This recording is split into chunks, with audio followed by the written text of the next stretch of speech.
Good evening, campers. I am King Mackerel, and I am currently in Crisfield, Maryland, on the eastern shore along the Chesapeake Bay.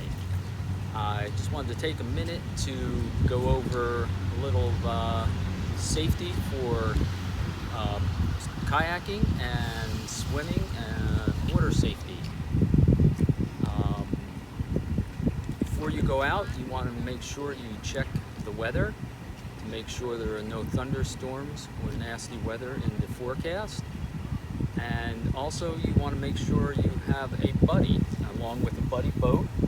You have a buddy with you in case you have any issues.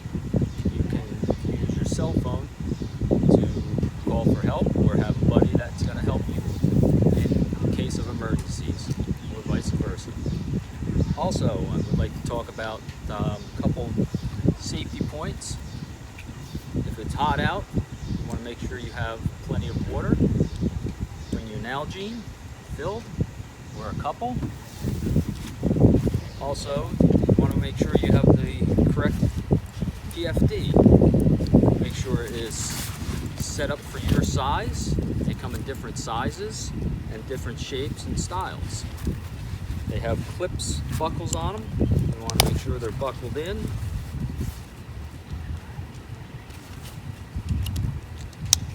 And they have tabs on each side to securely tighten them to fit your body. Make sure they're really snug and that it does not slip over your head. So if somebody's going to pull you from behind, they're not going to pull the life vest right off of you. Okay? You also want to make sure that it is best, if recommended, that you have passed your swimmer's test for BSA, and also online you can watch Safe Swim Defense and Safety Afloat. It gives you a lot of great guidelines and lessons how to be safe out on the water. We have a couple boats here for kayaking that we will be using out on the water. Make sure you also have plenty of sunscreen for those days where it's very sunny and hot to protect your skin. Make sure you're either also bring long sleeve shirts or hats to cover your skin.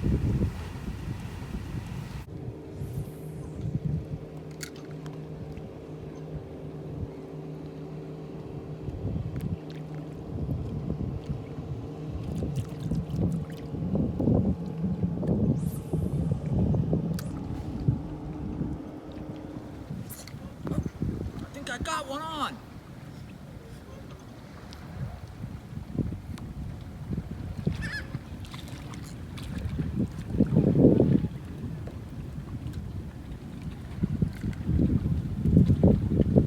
It's a nice striper.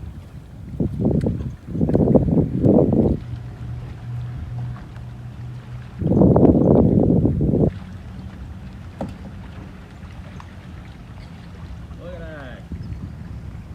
We're going to do catch and release though. Big Chickadee here with King Mac. Today we're going to talk about fishing poles. First we're going to start off with freshwater tackle. Freshwater tackle, we've got several varieties. We'll start off with the smallest one. This is an ice fishing rig. Pretty simple. You got a hole in the ice, you drop your bait down vertically, and you got a spinning reel on here, and you can control the action of the bait. A serious note, the state record muskie in New Jersey was caught under the ice on something like this. The fish was weighed, I believe, at about 70 pounds, which is almost as tall as I am. So don't underestimate this rig. Next, we have an ultralight. Now this ultralight's nice. Some of you guys who were fishing with King Mac last summer, you were fishing those small streams, this would be perfect. Why? Because you were probably utilizing insects as bait, and you were in a confined area working upstream with vegetation around you. Actually, there's smaller poles than this, but the nice thing about this action is you can see the tip of the rod the way it whips. So when you cast, you can actually use that whip in your favor in confined environments to place your bait in a nice pool upstream and possibly hook a brookie. It's a little big for tight environments, but they do come smaller than this. And if you look on the pole right here, it usually gives you information, maximum lure weight and line that you can use on here. Okay, we can go into lines later. And we've got a shorter one here, like this, which is pretty much the same but slightly smaller and even better for tight environments, especially if you're, like I said, working upstream. You've got vegetation overhead, you're going to find yourself casting like this or possibly like that. Okay? Now, from there, we can step up to another spinning rod. How do we know this is a spinning outfit? Well, you can see the larger guides, and they get progressively smaller as you reach the end of the rod tip. If you look at your reel, it's got a revolving spool on it. So it helps feed the line out and in better as you progressively get smaller and larger, depending on whether you're casting or reeling in. This one is a heavier action bait casting, freshwater bait casting rod, and you can see the guides are a little bit smaller because the line spools off sideways as opposed to curving, rotating.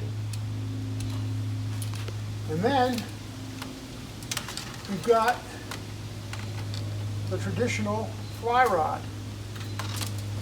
Now the fly rod looks different than any other piece of tackle. Why? Because it's got no long end. It's just got a handle here because it's all wrist action. And you can see the guides are a lot smaller because you're actually feeding out the line by hand until you hook something and you're reeling in. Now we're going to step over and look at some saltwater tackle. Now saltwater is a whole different environment now. You're dealing with waves, currents, tides, all kinds of factors, and wind. This right here is a typical surf rig. Now you can see you have different sized poles. You've got poles like this 12-foot rod here, this 12-foot spinning combo. It's used for a long cast, right? This time of the year, this being the end of July, we've got bluefish offshore. So with this, you've got a longer parabolic arc, right? You'd hold your line here just like you typically would with spinning tackle and cast. Now you can see this arc. It's a large arc based on a 12-foot rod. So you put a nice 5-ounce weight on there and you cast it right, and you're going to send this thing way out there. That's for distance. And then as the stripers come in the fall, we step down to some smaller rods, like this 10-footer. The smaller rods provide a little more accuracy to the cast because now, when you're casting offshore, off the beach, you're trying to focus on sandbars. Now you might have multiple sandbars. So by hitting the right edge of the sandbar, meaning the face closest to you, that's where you have all the turmoil in the sand. The sand fleas and the crustaceans being kicked up. The bass see that and they go after it. And that's where you want to plant your bait. You plant your bait at where that wave action is, the turmoil, and your bait's going to become part of that whole cycle. And then the fish sees it, clamps down on it, and you're reeling one in. Over here, this is a little more serious. This is more of an offshore type of a rig.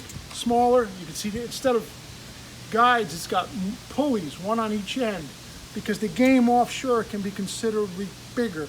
You're talking about tuna in the 200-pound plus range. You're going to need heavier tackle, heavier line, heavier gear, because once those things clamp down, I mean, this pole is going to really bend.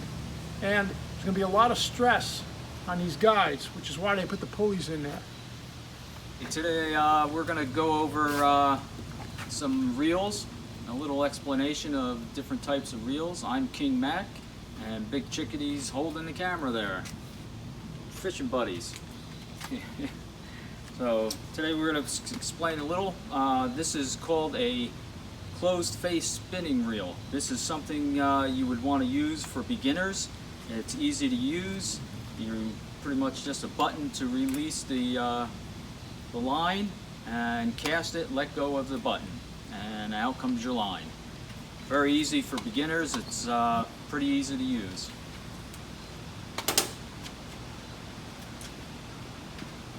This will be a open face spinning rod, okay?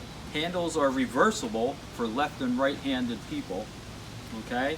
And then you have your bail here. You would flip your bail up to hold your line and get ready to cast. So you open your bail, hold the line, cast, crank it, and the bail closes to set the line for reeling, okay? On each reel, you have different measurements for line capacity and line test. Your test is in poundage, so you can have anywhere from 2-pound test to 50-pound test, depending on the type of reel you're using.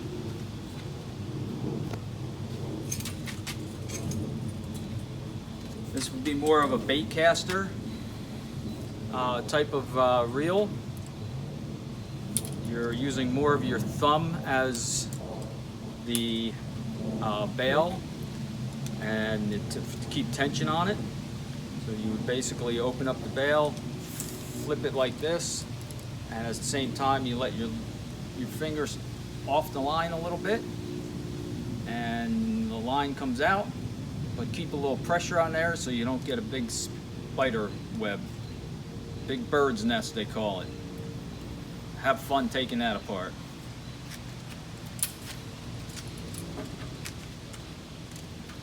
And then last but least, you got your fly rod reel. This is usually, it's more of a PVC, rubberized type line that you're putting on here. It's very light, very easy to cast. There's really not much of a drag to it. You're using more of your hand to keep the drag on the reel. All right. Good evening, campers. This is King Mac and Skyrunner, and we are going to teach you a few fishing knots so you can have a good day out on the water. So the first knot we're going to teach you is the improved clinch knot. Take the end of your line, feed it through the eye of the hook, bring it back a little ways, and you're going to wrap it around your main line between 5 and 7 times. I'm only going to do a few since we're using such big line and rope. Then you're going to put it back through the loop just off the hook, and then back through this opening here. Pinch it up, cinch it, pull it down towards the hook, slide, and tighten it up. You got a nice improved clinch knot. This is going to be our second knot. It's called pomander knot. You're going to start off with making a loop with your line, okay? You're going to take that loop, you're going to put it through the eyelet of the hook. You're then going to create a overhand knot. With that loop, you're going to take the opening of your loop, swing it around the hook like so, pull it back towards the top of the eyelet, and then you're going to snug it up and make it nice and tight like so.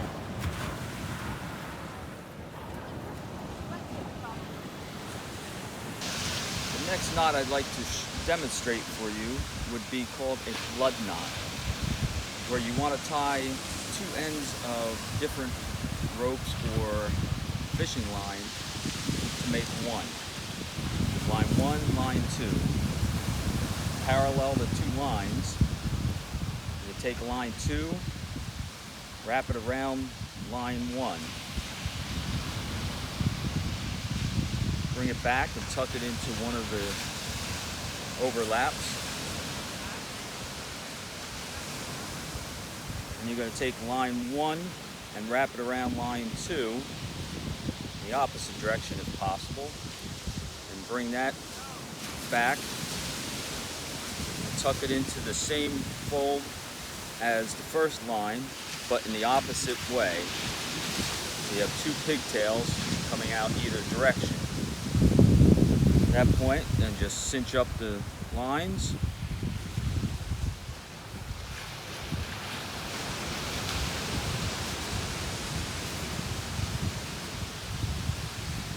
Tighten it up, you have a blood knot. And at that point, you can clip off your little pigtails. I would like to demonstrate how to remove a hook in case you get it impaled into your finger or some other part of your body, or even your friend's body. So I'm going to demonstrate with this orange. We have a small hook right now. Most hooks have little barbs on the ends of them, so it's hard to push it back through the skin if it gets deep enough. Okay? So just in case you get it stuck into your finger or your earlobe, and it's deep enough where you can't get it to come back out because of the barb. Best way to do it is to push it all the way through so it's coming back out the other side. If you happen to have in one of your toolboxes a pair of dikes, you want to clip off the end that the line is tied to, the eye of the hook, like so, and then push the hook all the way through so it comes back out the other side. And then after that, you want to make sure you treat the wound with disinfectant, some antibacterial cream, and if it's bad enough, go to the hospital.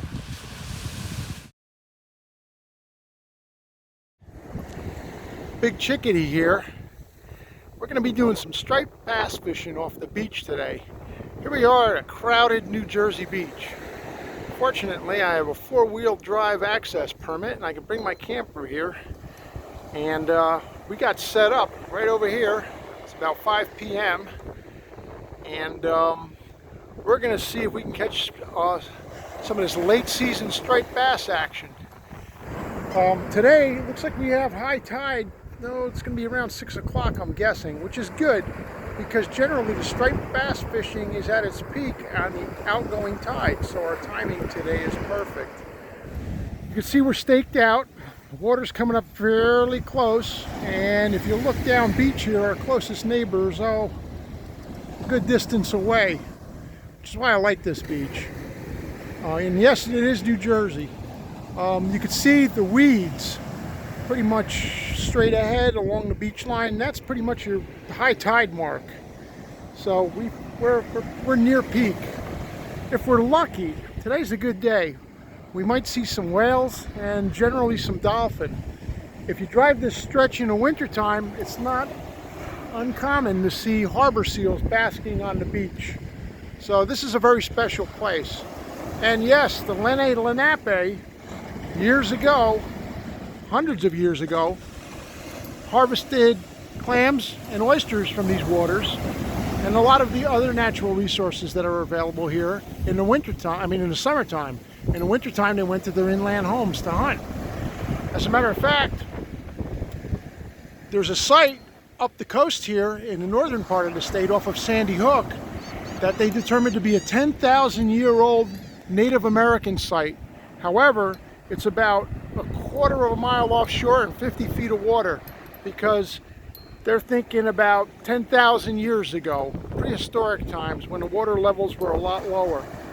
So, interesting area. Okay, gang. What we're going to be using today is what's called a high-low rig. And the way you see it sitting here is the way it's designed to sit on the bottom of the ocean, out on that surf line. You've got your snap swivel here, You got a swivel up above that to prevent line twist, and you've got 2 hooks at 2 different depth levels, and you've got this almost like anchor type looking sinker. That's a 6-ouncer, and that's designed to dig into the sand like you see there, so the line won't drift on you, because you have a lot of tidal surges here today, especially today.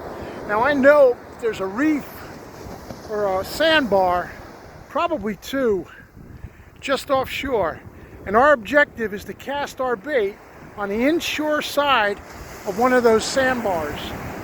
And that's where all the turmoil is as far as the wave action, kicking up all the little crustaceans, and that's where our prey is. There's our cut up bunker. You can see we cut it up into chunks. And here is our high-low rig with the bunker on it. Alright, and our objective is to get it to sit like that on the bottom of the ocean out there. Stand by. Alright, we've casted. You can see our line is going straight out, and hopefully it's inside that sandbar where all the turmoil is going on, and the fish are cruising. Now all we need to do is just watch the tip of that pole. If you look at King Mac's pole, it looks like he's got a 12-footer. It's got a larger swinging arc, so a farther cast. And if you look offshore, I don't know if you can see it in this video, we do have a rainbow today because we're getting a little bit of a cloud burst here. King Mac's got 2 lines staked out, as do I. So we'll see how it goes. There we go, ladies and gentlemen. King Mac nailed the whiting on a high-low rig. Let's get a good look at that, King Mac. Let's get a look at that trophy fish. This one's definitely going on the wall. He doesn't want to play.